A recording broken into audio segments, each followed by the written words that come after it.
جو آپ کا شعبہ ہے یہ جہاں پہ آپ مذاکیات آپ کہہ لیں یا سنسانے کا کام ہے، تو لوگ وہاں پہ نا اچھی حرکتوں پہ اتر آتے ہیں. تو آپ نے ہمیشہ شائستگی، تہذیب، محبت اور رواداری اور دوسروں کی عزت نفس کو جو قائم رکھا ہے، یہ اللہ تعالیٰ آپ کو اس کی اور توفیق دے، اور ہمارے معاشرے میں ایسے اور لوگ ہونے چاہیے.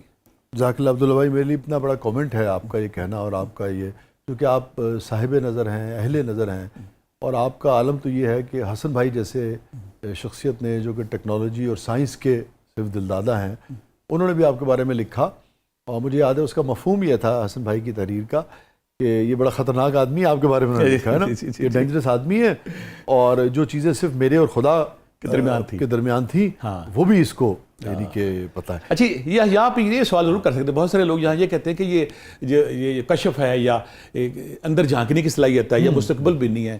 یہ میں اس میں بہت سارے لوگ نا ہمارے اس آج کل کے معاشرے میں غلط فہمی کا شکار ہیں.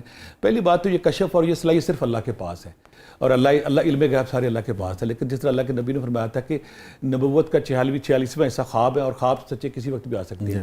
اسی طرح الہام جو ہے، الہام ہے، وجدان ہے، یا آنے والے وقت کے پردے کے اس پار کچھ نظر آنا ہے، یہ خدا کی صفت ہے. وہ نیوٹن کو بھی عطا کر دیتا ہے، آئنسٹائن کو بھی عطا کرتا ہے، شاعر کو بھی کر دیتا ہے.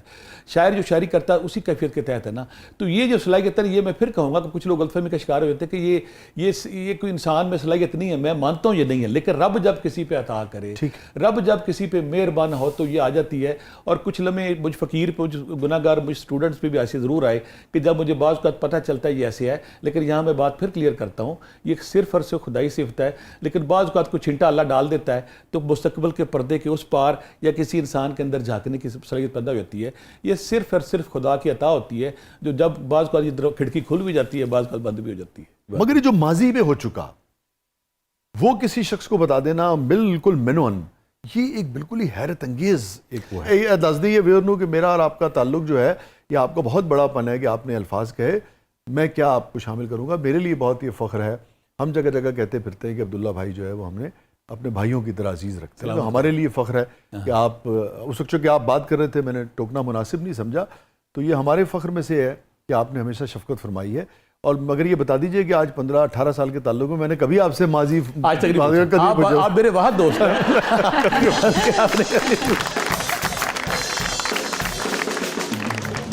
اس میں کہیں نہ کہیں خوف کا عنصر بھی ہوگا کہ رہ نہیں دیو. حالانکہ انسانی فطرت ہے کہ ہر انسان چاہتا ہے کہ مستقبل کے پردے کی اس پار کیا ہونے لگا ہے.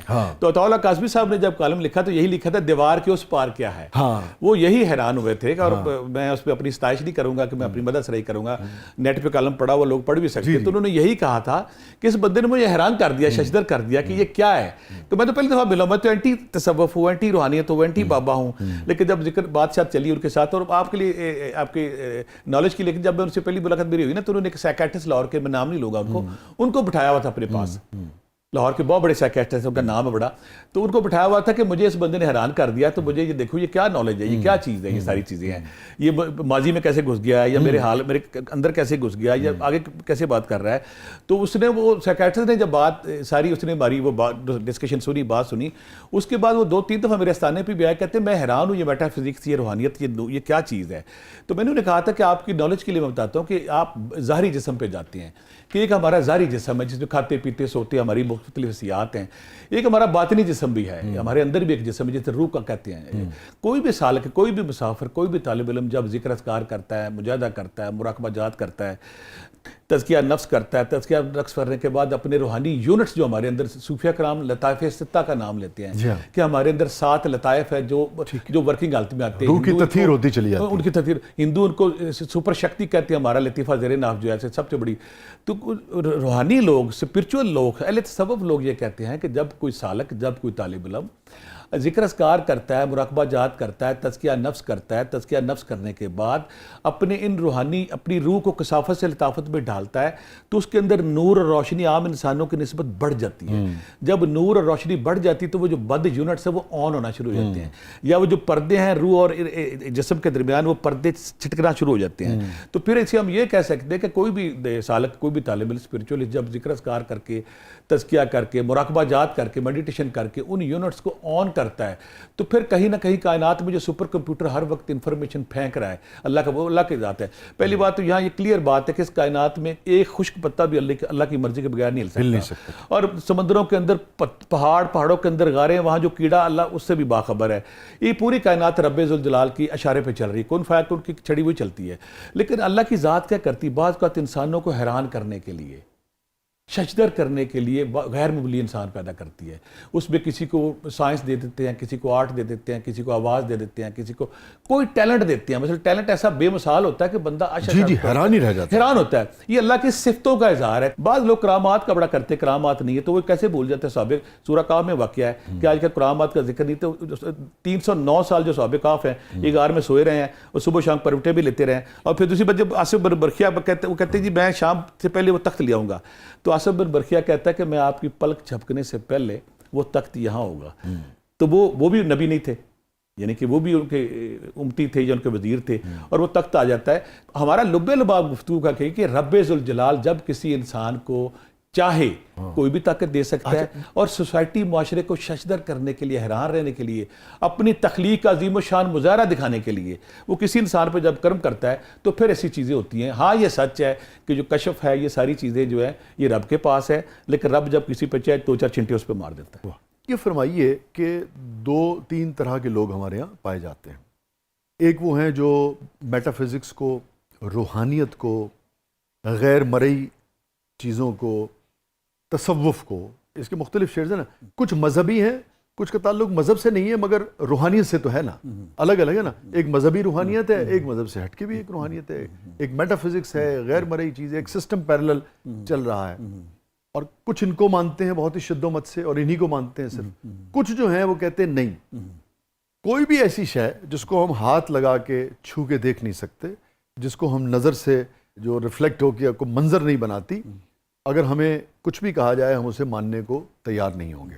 ہمیں یہ تو سمجھ آتا ہے ایک آدمی یہاں بیٹھا ہے, ایک آدمی تقریباً 10,000 میل دور بیٹھا ہے, اور 10,000 میل دور ہے, بیک وقت ہم ایسے بات کر رہے ہیں, آواز ایسے آ جا رہی ہے, مگر ہم اس کا فون اس کا وجود مانیں گے, اس کا فون اس کا وجود مانیں گے, جو آواز 10,000 کلومیٹر کی پتہ نہیں کتنے سیکنڈ کے 1000ویں حصے میں سفر کر رہی ہے, کیونکہ ایسے بات کر رہے ہیں جیسے ہم آپس میں بات کر رہے ہیں. 10,000 کلومیٹر دور ایک آدمی بیٹھا ہے, ٹھیک ہے نا, مگر ہم کہتے ہیں کہ نہیں اس کا بھی فزیکل پارٹ ہم مانیں گے, میٹا فزیکل پارٹ جو ہے وہ ہم نہیں مانیں گے. اور آخری بات, ابھی جیسے آپ نے تخت کی بات کی کہ وہ تخت آیا, تو اب سے کوئی 50 سال پہلے تو لوگ اور بھی سوال کر سکتے تھے. اب اگر آپ ان سے یہ کہیں کہ ایک سپیڈ کی بھی لائٹ ہے, آواز کی بھی ایک وہ ہے, ایک ساؤنڈ بیریئر بھی ہے جو توڑ کے چلا جاتا ہے, جہاز بھی چلا جاتا ہے, میزل بھی, یس, اب آپ ان سے کہیں کہ آواز کی بھی ایک سپیڈ ہے, لائٹ کی بھی ایک سپیڈ ہے, اور ساؤنڈ بیریئر بھی مشینیں توڑ کے نکل جاتی. جب یہ سب کچھ ہو سکتا ہے تو تخت کیوں نہیں آ سکتا تھا؟ اب میٹا فزکس کو کے بارے میں بات کرنا یا دلیل لانا 50 سال کی نسبت مجھے لگتا ہے زیادہ آسان ہو گیا ہے. پھر بھی جو نہیں مانتا وہ نہیں مانتا, جو مانتا ہے وہ مانتا ہے. کیا فینومینا ہے؟ آپ نے بڑی پیاری بات کی کہ جس دن سے حضرت آدم نے اس دھرتی پہ پاؤں رکھا ہے نا, تو 2 گروپ ہیں, کہ روحانیت بلیور, ایک روحانیت نان بلیور. یعنی کہ روحانیت کو ماننے والے اور روحانیت کو نہ ماننے والے. سمپل آپ کا سوال لب لباب اس کا یہ ہے کہ کچھ لوگ مانتے ہیں, کچھ لوگ نہیں مانتے. اس میں شاہ صاحب جب میں نے انسانوں کا مطالعہ کیا نا, تو میں یہ کہوں گا کہ کچھ لوگ ڈرائی ہوتے ہیں, اندر سے باطن سے ڈرائی ہوتے ہیں. ان کے اندر خشکی کا مزاج ہوتا ہے, ان کے اندر نا سافٹنس, گداز نہیں ہوتا. مثلا میر خسرو رحمۃ اللہ علیہ کے بارے میں نظام الدین اولیاء نے کہا تھا جب اللہ کے پاس جاؤں گا تو اللہ میرے سے پوچھے گا کہ نظام الدین اولیاء میرے لیے کیا لے کے آؤ. تو نظام الدین اولیاء کہ میں کہوں گا میں اس ترک زادے کا گداز اور ہجر اور دکھ لے کے آؤں. امیر خسرو کا گداز لے کے آؤ. تو جن کے اندر گداز ہے, نرمی ہے, سافٹنس ہے, رقت ہے, وہ آٹومیٹکلی اس طرف آتے ہیں. جن کے اندر ڈرائینس ہے, میں اسے مزاج کیا کہوں گا, کہ جن کے اندر ڈرائینس ہے, خشکی ہے, آپ حیران ہو جائیں گے کہ جس گاؤں میں میری پیدائش ہوئی ہے, پچھلے 500 سال سے لے کے آج تک میں پہلا اور آخری صوفی ہوں. وہاں سارے کے سارے اینٹی روحانیت ہیں, یعنی کہ جو مزاج ہی نہیں رکھتے, جن کے اندر مزاج ہی نہیں. تو ہم اس کو لب لباب اس کا یہ نکالیں گے کہ یہ فطری طور پہ, پیدائشی طور پہ 2 قسمیں ہیں.